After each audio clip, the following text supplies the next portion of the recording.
Hey, what is up, guys? Thomas Park here, back with another VPN review. Today I'm taking a look at LiquidVPN, seeing what they have to offer, if it's worth using or not.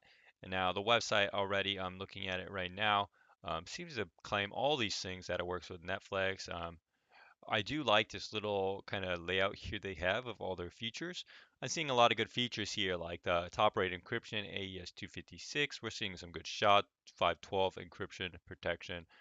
Now, one thing I did note here is that it does seem to have a limited amount of servers. Really only has like 11 servers, but it does have good protocols like OpenVPN, unlimited bandwidth, and things like that that you see with most standard VPNs. Now here it's mostly just more copy to look at and stuff. Nothing really too important. That is what the app looks like though down there. We're gonna go ahead and check out pricing here now. So what about pricing? Well, it looks like LiquidVPN has a couple different pricing options. Has a lifetime pricing option, which is gonna be really expensive at 275, but kind of interesting to see that they have it. Now, I was trying to kind of figure out here what the pricing options are. They do have options to pay with Bitcoin and most of the other pricing options, but it looks like you have a Sidekick, Road Warrior, and Ultimate plan. The first one's going to be a monthly. The second one is going to be um, an option that gives you more devices online. Basically, the differentiation here is that you can pay per month and get more devices online at once. So you could do 1170 per month with an annual price of $58 for 8 devices online, or you could do the smaller plans for less devices and cheaper annual prices. So I think if you're not having a ton of devices on your network, the Sidekick plan at 455 is actually a pretty good deal, and the annual plan of $31 or 32 roughly is pretty good as well. This is cheaper than pretty much any other VPN that I've been reviewing lately. Although, of course, the caveat is that you get less devices online at the same time. Now, this is what the payment screen is going to look like. You have pretty standard stuff here, paying with Bitcoin. I do want to mention that Bitcoin payment didn't work out for me. BitPay seemed to be having some errors, so I just went ahead and paid with PayPal. So now we're going to take a look at the Liquid VPN app. What kind of features does it offer? Is it a good app worth using? So right now we're going to take a look at the settings because this is really the meat of a lot of VPN applications. You have your basic information about your username and password. Keep in mind that you're going to need that unique username and password from the dashboard on your website, not your email login, which I had to figure out. But basically, just some simple settings here. A little kill switch here in the form of liquid lock and a couple DNS options. But besides that, nothing too robust. We don't see any proxy features or script settings or really anything else to make it super powerful and customizable. One thing I did like though is that the app has a good amount of controls with your protocols. So as I mentioned before, you're really going to want to look at the top of this page on the dashboard to get your VPN credentials. Just click yes in a little box right there on the top, and that's how you're going to log into LiquidVPN. But once you do that, connecting to LiquidVPN is pretty standard. You just push connect and pick your server. After connecting to a New Jersey server, that was really the closest one I could find on my location. Unfortunately, there's only around 4 servers or so in the US. So LiquidVPN definitely has a limited server selection available for users in North America. They do have servers in the European Union and Asia, but overall, not the most impressive server collection from a VPN. Now, getting speeds here, I had a pretty high ping rate, a decent download rate, and a good upload rate. Nothing too impressive here, but when I went to go ahead and test the torrenting, things were a little bit more impressive. Before I talk about the torrenting, though, I do want to mention that I wasn't getting any IP leaks or anything like that with LiquidVPN, which is a good sign.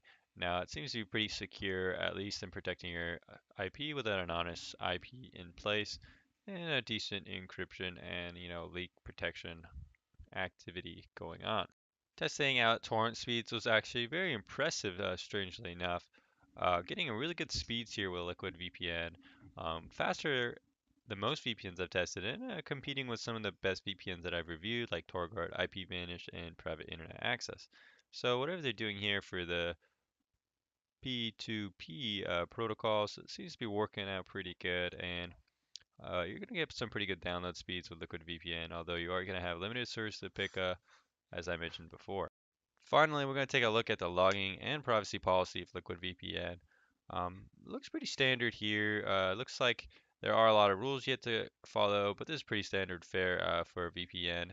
They do offer 7-day refunds, but you can't use more than 5 gigabytes, so keep that in mind.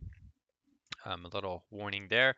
Looks like they just collect most of the standard stuff, how many users are logging in, basic stuff to making sure their VPN is running smooth. So that's pretty fine. So finally, let's conclude this Liquid VPN review with the pros. Well, first of all, I found that it actually had pretty decent speeds for torrenting, although browsing, my ping was kind of high, so maybe not the best for browsing or gaming or maybe even streaming. Now, pricing plans are actually pretty cheap due to the variety of plans and the simultaneous connections that you can pick. Of course, if you do want 5 simultaneous connections, might be around the same as any other VPN out there. Now, the security with 256 AES is pretty good, and I like that you have the option to change protocols. Information is easy to find on the website to find out, what kind of ciphers and stuff they use, which I like. Lastly, it does support Bitcoin on checkout. However, I did note that I couldn't really get BitPay to work with LiquidVPN. It seemed to seem kind of slow or some kind of processing error where my invoice wouldn't be paid. So I actually had to use PayPal to actually end up using it.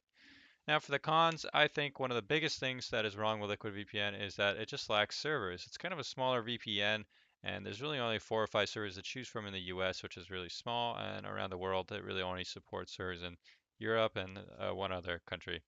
So the application of the website could also look a bit better. One of the pricing tables I noticed on the website is actually using some kind of plugin, and I think they could spend a little bit more money sprucing up the website a little better so it just looks a little more professional. There's no live chat either. Sometimes support can be really quick. I asked them a question and they replied, 20 minutes later. But it seems like kind of when everyone goes home and no one's online, you're not going to get any responses at all. Compared to some companies like Torguard, which really put effort into staffing like a 24/7 kind of support live chat that just kind of rolls around the clock. Now, there's also not going to be a mobile app, which is bad because using a mobile VPN is really good and a good way to stay secure on the go. Using a VPN in a place like Starbucks or the airport is really going to protect your data while on the go. Now, the whole entire service as a whole just kind of feels a little bit mediocre and run of the mill. Nothing really stands out to me about Liquid VPN except maybe it was pretty fast with torrenting, but it's not going to work with Netflix. It's not going to have any extras per se, and it's not going to stand out in things like live chat or really servers or speeds or really application performance or customization. Now, the pricing is a bit cheap if you only really want 2 simultaneous connections, but besides that, something really here that I would recommend for you to check out. Instead, I would recommend checking out some of the other VPNs on the channel like TorGuard, IPVanish, or even Private Internet Access. Now, I'm Tom Spark, logging out of this Liquid VPN review. Thanks for watching this video, and thanks for supporting the channel.